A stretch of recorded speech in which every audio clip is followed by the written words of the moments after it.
This program is rated PG. It contains themes and scenes which may not be suitable for very young audiences. Parental guidance is advised. Be advised that the views and opinions of the hosts and guests do not reflect those of the station.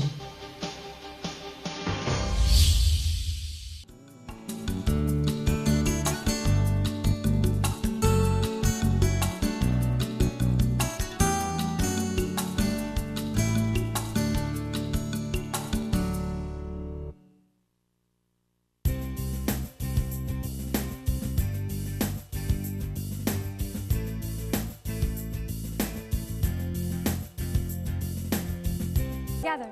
Let's keep you safe. A lot of people think about killing themselves, adults and kids. Most of them never try it, but some of them do. So if your kid says, I'd be better off dead. I can't live with this. I'm gonna kill myself, Take her seriously. Find someone she can talk to about it, someone who knows how to help. Sometimes kids want to kill themselves because something happened. A breakup, a failure. But sometimes it goes deeper, and it's not going to go away by itself. Get some help. Talk to your doctor. Or a counselor at school. Or your minister. but don't just let it drop. And make sure that your kid always has someone to turn to.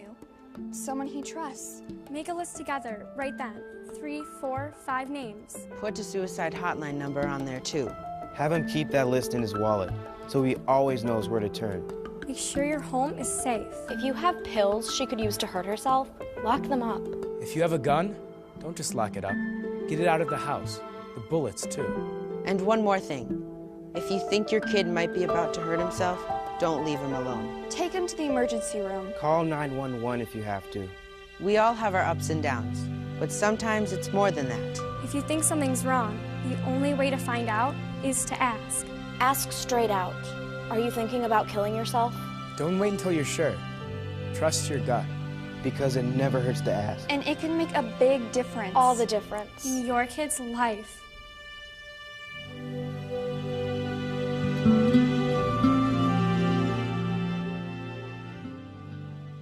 Good evening, ladies and gentlemen. Welcome to Philippines Uncut. I'm your host, Buddy Kunana. Now, on this show, we talk about everything in the sun, and tonight is a very interesting topic in discussion. We're going to talk about suicide, which is a very touchy and sensitive issue, and we're going to talk about a play that opened 2 days ago called Suicide Inc. that is principally aimed at raising awareness of suicide and depression.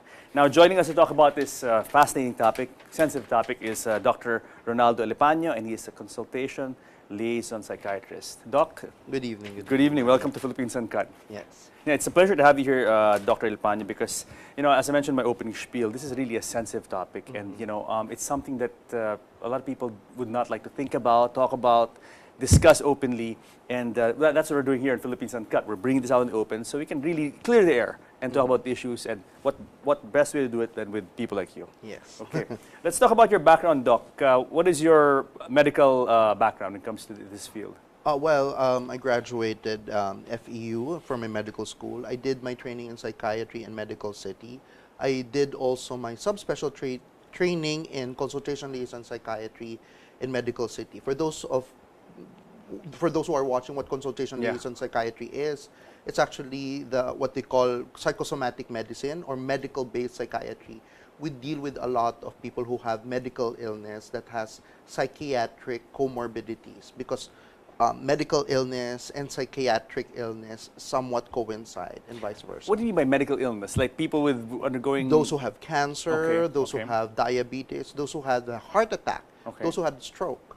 Most of these patients somewhat exhibit psychiatric manifestations, or sometimes the psychiatric manifestations come out later. How do these, I mean, just a little bit off topic, how do these two intersect? Let's say, I mean, medical condition and the psychiatric condition. Because there are certain medical conditions that can actually present as psychiatric disorders, or the medical condition itself can trigger a psychiatric condition. Best example there is if you have a stroke. Okay. Certain parts of the brain that actually has a stroke can actually present with depression. Really? So that's something that we actually, you know, treat. Is this a new field? It's not as new as one may think. It's actually old. It's just had a lot of revisions in terms of the way it was perceived. It was initially called psychosomatic medicine, then they presented it with consultation liaison psychiatry, then went back to psychosomatic. So they still couldn't decide. But it's gaining popularity nowadays, especially in tertiary hospitals where we deal with a lot of medically ill patients. It's actually good because we have partnerships with different hospital units. Yes. The dialysis unit, for instance, the HIV clinic, for instance. So the psychiatrist is very much involved. And I think, part of the healing process in general of a person would involve, a big part would be, the attitude, the mental attitude, no? Yes. This is a big factor, I think, no? Yes. Okay. Now, let's jump into the topic. Let's talk about mental illness. Let's talk about depression. First, let's define what is mental illness. Well, mental illness generally is any condition that you can be defined in the Diagnostic Statistical Manual of Psychiatric Disorders. So it's what you call a psychiatric disorder, no? So it can range from a normal reaction to a psychological stressor to a more, common mainstream type of illness such as depression or schizophrenia, for instance. So that is the spectrum of mental illness. But it's, for us psychiatrists, it's something that we actually help people deal with and something that we can actually treat. Yes, and mental illness is, why is it often misunderstood or there's very little awareness really of mental illness in the Philippines, more so compared to other countries in the West, for instance. And why is there like a general misunderstanding or lack of awareness on this topic? We have to understand that there is also a cultural nature to it. We are expected to be happy people. I mean, you have seen the statistic of Filipinos or the tagline that the Philippines is the happiest place also. So there is that misconception that we are not allowed to actually be sad. The other parts of it is universally there are such stigma towards having mental illness. Why? Because it's something that is poorly understood. Even until now, with all the researches, the less we know, the more afraid we are of it. So that's where the stigma comes from. Yeah, and it's poo-pooed by a lot of people. But, maybe the mental illness is not recognized, and they dismiss it as bad attitude, maybe, or something like that. It's sometimes a taboo topic. Let's not talk about it. There's no need to go to a doctor about emotions. It's always assumed that you don't air out your dirty laundry. It's a family thing. Let's not talk about it. And of course, from our culture, we try to fix everything within the family. But nowadays, there is actually a paradigm shift. I mean, there is a light at the end of the tunnel. Nowadays, we see the younger generation more open to it. Of course, our Western counterparts have been at it for quite some time already. They have a better acceptance of mental health, or I would prefer mental health rather than mental illness. So they have a better acceptance of mental health and well-being. How is the mental health area? How developed is it in the medical industry, like in your field? I mean, are there many mental health practitioners? Not a lot, actually. At the moment, I think there's almost just 1,000 of us. That's small. 1,000 to 1,500 versus the whole population. Yes. You have to understand that as a psychiatrist, you can only see so many patients in a day versus the number of population afflicted with mental illness. So there is actually what we call a mental health gap, which World Health Organization has actually identified. So one of the advocacies of mental health professionals is actually to train those who doesn't have mental health training to treat those who have mental disorders or mental illness. That's a nice advocacy, like a force multiplier, so to speak. So it is possible for you guys to do this, to train lay people, so to speak, but who have the skills to address it. We actually train general practitioners or nurse specialists to actually train, to actually treat those who have mental illness. Interesting. Kind of like a first aid, like a first emergency type situation. Depends on the type of illness. Like depression, for instance, is treatable in primary care. We expect a general practitioner to be able to detect and treat successfully a depressed patient. I'm glad you threw that word out because I want to jump into the topic depression, which is a big word, and it's a word that is misunderstood again by many and taken lightly, erroneously taken lightly by not a few. No, let's define depression. Well, depression is actually a mental state, a mental feeling of emotion wherein you have low self-esteem, you have low mood, you have other symptoms accompanying it, such as difficulty of sleeping, poor appetite, and all the other things that accompanies having low mood. This is somewhat different from what we call the sadness. We also feel low mood and sadness. Those things, as I want to say, yeah. That's what I've mentioned. But how do you differentiate it? I mean, I think the biggest question here is, when do you say that you need to go to a doctor when you're sad? Exactly. Right? I think the best way for you to know when to go to a doctor is when you're unable to fulfill your duties and responsibilities as a person. If you are a student, you don't go to school anymore because you're so sad.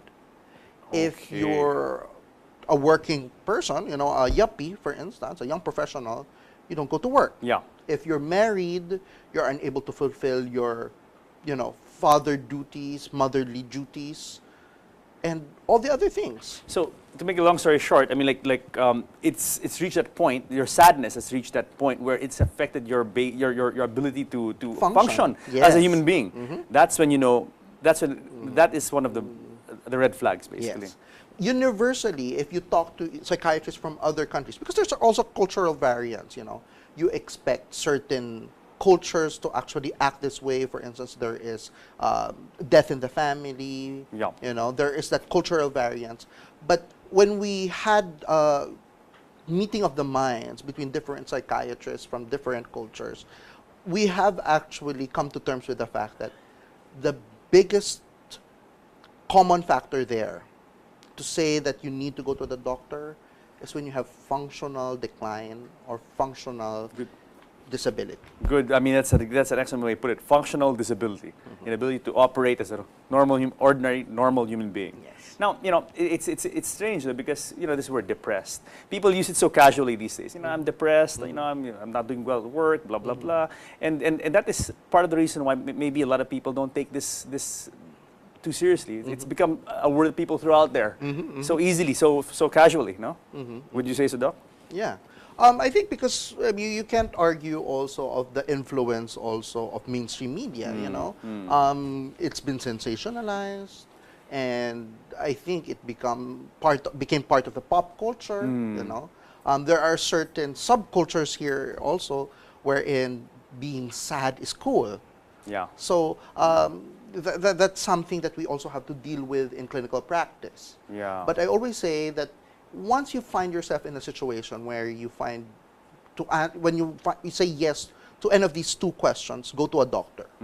First is, feel depressed most of the time. You feel sad. You find yourself having crying spells for more than 2 weeks. And because of this sadness, the second question is, do you find yourself not being motivated to do anything? You don't have any desire to do anything. Things that usually make you happy when you're sad doesn't work for you anymore. It sucked the meaning out of life. Yeah, exactly. Kind of like that, If that persists for more than 2 weeks, go see a doctor. Okay, let's link now depression to suicide. Because a lot of the case of suicide, I would say great majority, really stem from depression. Yes. Is that correct? Yes. Yeah. Suicide is not actually a medical condition. It's not actually a mental illness per se. It's actually a symptom of a disease or an illness, like depression, for instance. Suicide actually has been correlated with a number of mental disorders or mental illnesses, and 80% of these disorders that has suicide as a side effect is actually depression. So when you say you have suicidal thoughts, attempts, desire to actually commit suicide, most likely 80% you might have depression. So it's important for us to actually know where the suicidal thought is coming from. Why is depression a natural, let's say, starting point for something like suicide, an awful thing like suicide? Well, you have to understand that one of the thoughts that, or the symptoms that come or stem from suicide is that there's no hope. You don't see any light at the end of the tunnel. And you feel that the only escape from all this is actually committing suicide. And they feel that if you talk to a depressed person and then you tell them, why want to commit suicide? And you ask them, why do you want to commit suicide? They feel that it's an escape. It's a better option for them. Okay, yes. It's better than feeling this way. Yeah, yeah. That is the burden of depression. In the Philippines, so let's say generally, I mean, there are warning signs, right? People who commit suicide do say things that people should take notice of. And what are these warning signs that other people looking from the outside, looking in, should be aware of? I guess that's a very difficult question to answer because there's no one sign that will actually 100% predict that this person will commit suicide. No. But I always say, whenever somebody verbalizes suicide, that's the time you actually take notice, bring them to the emergency room. That is one of the few emergencies of psychiatrists. Really? Which is suicide. This is a psychiatric, a mental health. We call it a psychiatric emergency. Psychiatric emergency. So when someone says, I want to kill myself, and exhibits signs of depression, those things the you mere said. fact that they said it, The mere fact they said it. it's already a warning sign. You have to bring them to the hospital. But this also has to, one of the things that because you have been here, one of the things that I also like to say is that for those who are listening, to not use the word, I want to commit suicide, as a, fashion statement or something that you usually use willy-nilly without consequence. I think the way we have the bomb threat law, we should also have that suicide threat law. People shouldn't say that I want to commit suicide so lightly and use it as a means to act cool. Do you see it happening? I mean, in I see mainstream it, of pop course, culture and things like that? You see it also in Yeah. pop culture. I Yeah. said there is a subculture that likes to feel sad, that likes to cut themselves, but they're not necessarily suicidal. So, but there is also a subculture there especially when you've seen suicide glamorized so much in mainstream media that people think that, oh, if I commit suicide, I'd be cool. Yeah. But the problem with that is that sometimes the threat itself might not be real, but they accidentally kill themselves in the process. So like, I'm going to jump in the window, and then they slip, and then they fall. Yeah, yeah, wow. And then, what baffles a lot of people about suicide is because, for instance, there have been recent cases of very well-known people who've committed suicide, and lay people would ask themselves, now why did this guy kill himself? He's rich, he's famous, he's popular, he's got everything, and why is that? How come sometimes it's the most even the people who you least expect to commit suicide are those who do it? I think the best way to answer that is that the truth of depression and suicide is that nobody's exempted from it. There's no preference in terms of sex or gender, age, race, even social status doesn't exempt you from feeling depressed or being afflicted with depression and having suicidal thoughts. Yes, yes. There are certain populations that will actually make you think that they're more at risk. What are these subpopulation? The very young and then the very old are more at risk to complete suicide. If you have a pre-existing mental condition such as depression, bipolar disorder, schizophrenia, if you actually have medical conditions compounding the depressive symptoms, it actually worsens, it increases your risk for suicide. If you actually take illicit drugs, alcohol, it lowers your capacity to control yourself. Your impulsivity becomes higher, hence you commit the likelihood of you committing suicide is higher. Yes, yeah. And if you have very low social support. Yeah, interesting. You said social support. In the Philippines, you know, we know that family here is very tight knit. You know, I mean, there's always a relative, you know, a call away or a few kilometers away. Now, I understand in the West, for instance, in the U.S. or you know, more developed countries where people tend to live farther apart and things like that, and there's less interaction with families. I understand that statistics are higher than here. Is that true, or it could be just a case of misreporting? You have to understand what statistics actually mean. If you look at statistics, it's also based on surveillance, how well the surveillance or the monitoring is. So if, for instance, US has a good surveillance system, everything is reported, everything goes through the system, then you have a better bird's eye view of what the real statistic is. But if you look at the general statistic, why the World Health Organization's last statistic for suicide was in 2012, the average suicide rate for US is 11%, 11 per 100,000 population, versus in the Philippines it's 2.9 per 100,000. You can easily misinterpret it and say, oh, the Philippines has low suicide rates, but they only look at the deaths by virtue of suicide. Yeah.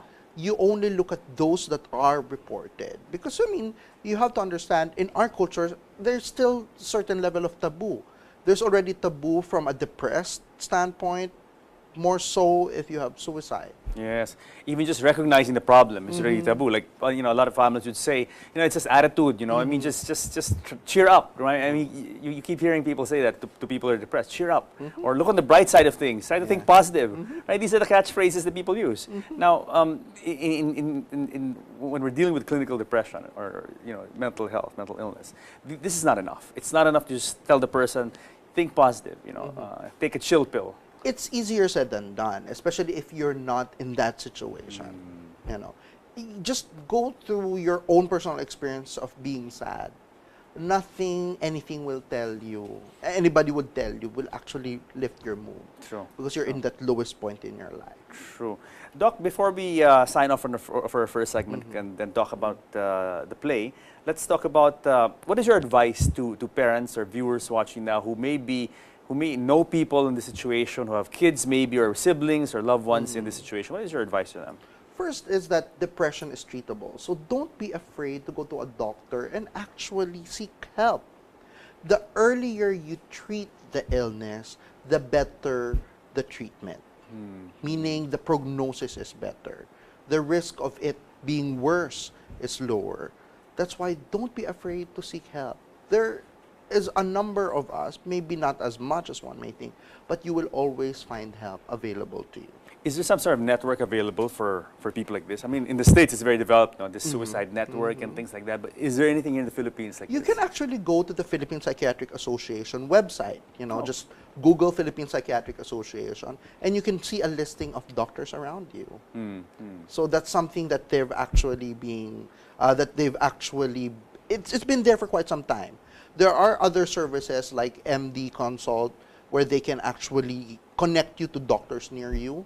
But I think the best way to get in touch with the doctor is go to Philippine Psychiatric Association and look for doctors near your area because they have a registry there. Yes, and as you said, depression is treatable. Yes. You can get cured of depression. Yes. In your practice, how do you, is it a combination of a pharmaceutical approach and counseling? How do you do it? Okay.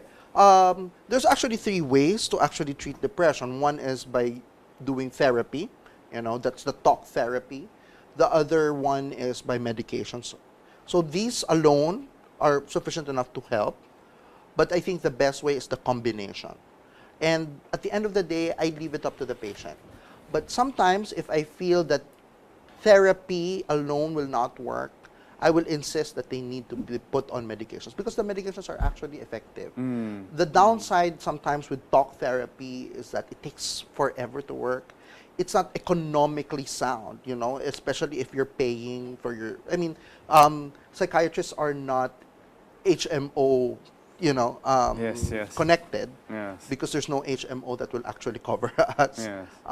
So it's really an out-of-pocket service. You know, you can go to the government hospitals, but of course you still have to pay for medications if you need to take medications. So I think if it's an approach which is talk therapy and medications, the outcome is somewhat better. Very good. Doc, we have to pause for a break, but when we come back, we're going to be talking to Mako Alonso and Francis Matthew, who are part of the display, which is opened 2 nights ago, called Suicide Inc. Very interesting topic again. And so guys, stick around because more of suicide and depression when Philippines Uncut returns.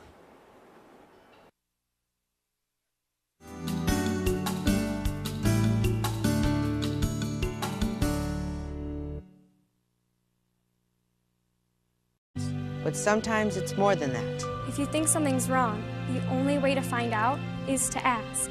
Ask straight out. Are you thinking about killing yourself? Don't wait until you're sure. Trust your gut.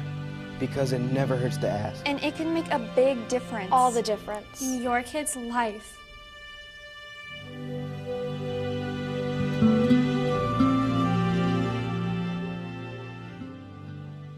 Good evening, ladies and gentlemen. Welcome to Philippines Uncut. I'm your host, Buddy Kunana. Now, on this show, we talk about everything in the sun, and tonight is a very interesting topic in discussion. We're going to talk about suicide, which is a very touchy and sensitive issue, and we're going to talk about a play that opened 2 days ago called Suicide Inc. that is principally aimed at raising awareness of suicide and depression. Now, joining us to talk about this fascinating topic, sensitive topic, is Dr. Ronaldo Alepaño, and he is a consultation liaison psychiatrist. Doc? Good evening. Good evening. Welcome to Philippines Uncut. Yes. Yeah, it's a pleasure to have you here, Dr. Alepaño, because, you know, Those who have cancer, those okay. who have diabetes, those who had a heart attack, those who had stroke, most of these patients somewhat exhibit psychiatric manifestations, or sometimes the psychiatric manifestations come out later. How do these, I mean, just a little bit off topic, how do these two intersect? Let's say, I mean, medical condition and the psychiatric condition. Because there are certain medical conditions that can actually present as psychiatric disorders, or the medical condition itself Can trigger. can trigger a psychiatric condition. Best example there is if you have a stroke. Okay. Certain parts of the brain that actually has a stroke can actually present with depression. Really? So How that's something interesting. that we actually, you know, treat. Is this a new field? It's actually, it's not as new as one may think. It's actually old. It's just had a lot of revisions in terms of the way it was perceived. It was initially called Your kid says, I'd be better off dead. I can't live with this. I'm gonna kill myself. Take her seriously. Find someone she can talk to about it. Someone who knows how to help. Sometimes kids want to kill themselves because something happened. A breakup, a failure. But sometimes it goes deeper, and it's not going to go away by itself. Get some help. Talk to your doctor. Or a counselor at school. Or your minister. But don't just let it drop. And make sure that your kid always has someone to turn to. Someone he trusts. Make a list together right then. 3, 4, 5 names. Put a suicide hotline number on there too. Have him keep that list in his wallet, so he always knows where to turn. Make sure your home is safe. If you have pills she could use to hurt herself, lock them up. If you have a gun, don't just lock it up. Get it out of the house. The bullets too. And one more thing. If you think your kid might be about to hurt himself, don't leave him alone. Take him to the emergency room. Call 911 if you have to. We all have our ups and downs. This program is rated PG. It contains themes and scenes which may not be suitable for very young audiences. Parental guidance is advised. Be advised that the views and opinions of the hosts and guests do not reflect those of the station.